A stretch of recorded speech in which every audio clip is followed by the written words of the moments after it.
SS ஹைதராபாத்தில் பிரியாணி சாப்பிட்டு ரொம்ப நாள் ஆச்சு. இன்றைக்கி டின்னருக்கு அங்கே போயிடலாம். நான் என் ஃப்ரெண்டு கிளம்பி வந்தா வெஸ்ட் மாம்பலத்தில் இருக்க இந்த எஸ்எஸ் ஹைதராபாத் பிரியாணி. இவங்ககிட்ட எப்போவுமே பிரியாணியை தட்டிக்கிட்டே இருப்பாங்க. சிக்கன் அண்ட் மட்டனில் எனக்கு இங்கே ரொம்ப ஃபேவரட்டே உங்களோட மட்டன் பிரியாணி தான். ஃபஸ்ட்டு ஸ்வீட்டை கொடுத்துட்டாங்க, அதுக்கப்புறம் பிரியாணியை தந்தாங்க மட்டன் பிரியாணி. அதே குவான்டிட்டி 2 பேர் சாப்பிட்ற அளவுக்கு நல்ல குவான்டிட்டியை கொடுத்தாங்க, நல்லா சுட கொடுத்தாங்க.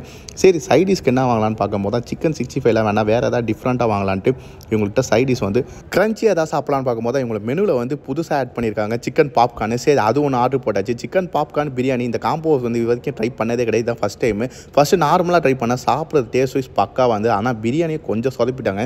ஏன்னா கொஞ்சம் குழஞ்சிருச்சு. அதேமாதிரி மட்டன் பீஸும் கொஞ்சம் குக்காக மாதிரி தான் இருந்தது.